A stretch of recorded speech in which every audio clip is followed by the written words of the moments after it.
ভাই ভিডিও টান দিন না ভাই।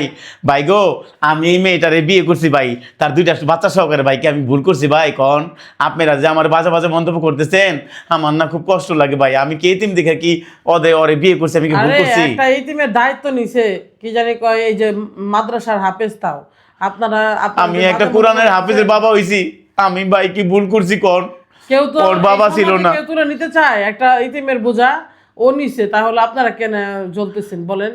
ভাই। উল্টাপাল্টা আপনারা কোনো বাজে মন্তব্য করবেন না, বুকে কোরআন নিয়ে বলতেছি ভাই। আপনারা কেউ আমাদেরকে বাজে মন্তব্য করবেন না। কি জানি কবে আয়সা মানুষ বড় বড় কথা বলতে পারে, কিন্তু কেউ কোনো সমাধানে আসতে পারে না। আর তুই কারে কি কর সেগুলো কি আচ্ছা, শুনবো? জানো আমার বুকটা ছিঁড়ে যায় তোমার খারাপ খারাপ মন্তব্য করে। আমি চাকরের কাছে কিভাবে তুমি বিয়ে করছো, আমার খুব খারাপ লাগে জানো। যাই হোক, আপনারা অবশ্যই শুনেন, এইভাবে মন্তব্য করেন না, কারণ বিস্তারিত না জেনে কাউকে কষ্ট দেওয়া ঠিক না। আল্লাহও শোবে না আপনাদেরকে। ভাই আমি গো, চান যে আমি জিনা করি, আমি পাপে লিপ্ত হই, আমি রাস্তায় রাস্তায় আমি এই মেয়েটারে একজন স্বামীর সুখ দিতেছি, আপনাদের কি মায়ের এই বাচ্চাটারে বাবার পরিচয় দিতেছি। আমি কি কোনো ভুল করছি ভাই? কোন এই বাচ্চাটা কোনোদিন বাবার নাম কইতে পারতো না, আজকে ওর বাবার নাম কইতে পারে। আমার বাবার নাম শাহিন। এই মেয়েটা কখনো ওর স্বামীর নাম কইতে পারতো না, আজকে ওর না স্বামীর নাম কয়, আমার স্বামীর নাম শাহিন। তাহলে কি কইছে ভাই? ভুল করছি। আমি কখনো পরিচয় দিতে পারতাম না। আমি কোথা থেকে আইছি? আমার একটা পরিচয় আছে, আমার বউ আছে আশা, আমি তো একটা পরিচয় দিতে পারি। ভাই গো, যার দুনিয়াতে কেউ নাই, আমি তো একটা এতিম ছিলাম। মাহিন একটা এতিম ছিল, আজকে মাহিন ওর বাবার পূর্ণতা পাইছে। ঠিক আমার তো হচ্ছে বাবা দুনিয়াতে নাই। ঠিক আমি যদি এই বাচ্চাটারে এই হাফেজটারে যদি বাবার পরিচয় দিতে পারি, যদি এই হাফেজটারে আমি যদি ভালো একটা আলেম বানাইতে পারি, ভাই এই অংশীদার আপনারা হইবেন। এই জন্য ভাই গো, আপনারা কোনো বাজে মন্তব্য করবেন না। আপনারা দেখি আপনি দেখেন, আমি মাহিনটা জিজ্ঞাসা করে দেয়, মাহিন কি বলে? মাহিন, তুমি যে আমার বাবা বলে ডাকো, তুমি যে মাইনা দিছো? হ্যাঁ, আমি অবশ্যই তো মাইনা নেবো, কারণ আমি তো এতিম ছিলাম।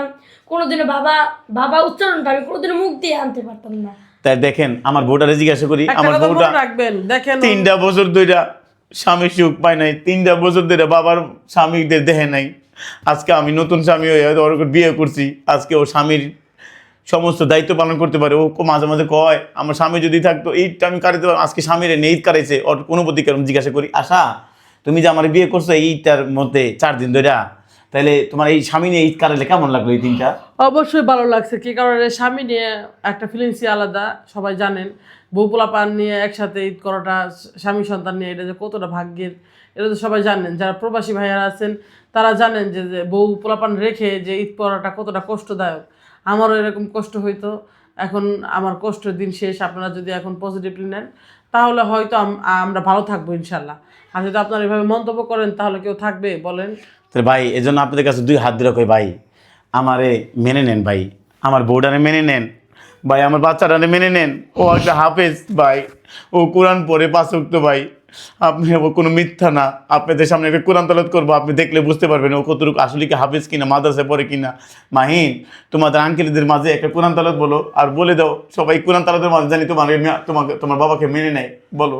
আমি আপনাদের মাঝে একটা কোরআন তেলাওয়াত বলতেছি, তাই আপনারা কোরআন তেলাওয়াতটা শোনার পর ডিসাইড করবেন আমার বাবা তো উনি চলে যাবে নাকি থাকবে। বলো ওটা।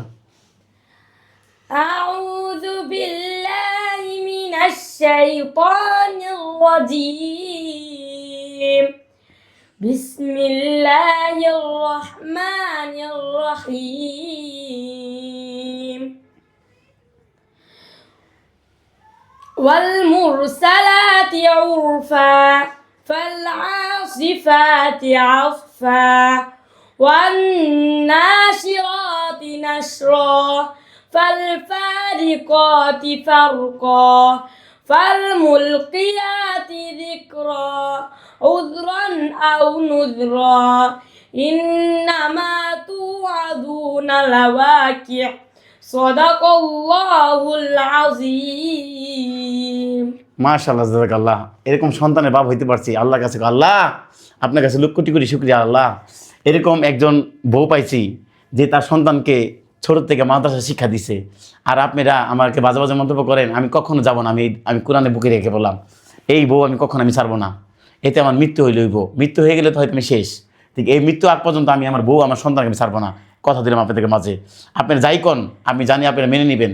আপনারা অবশ্যই ভিডিওটা ভালো লাইক কমেন্ট শেয়ার করে দিবেন। এই পর্যন্ত রইল। আসসালামু আলাইকুম।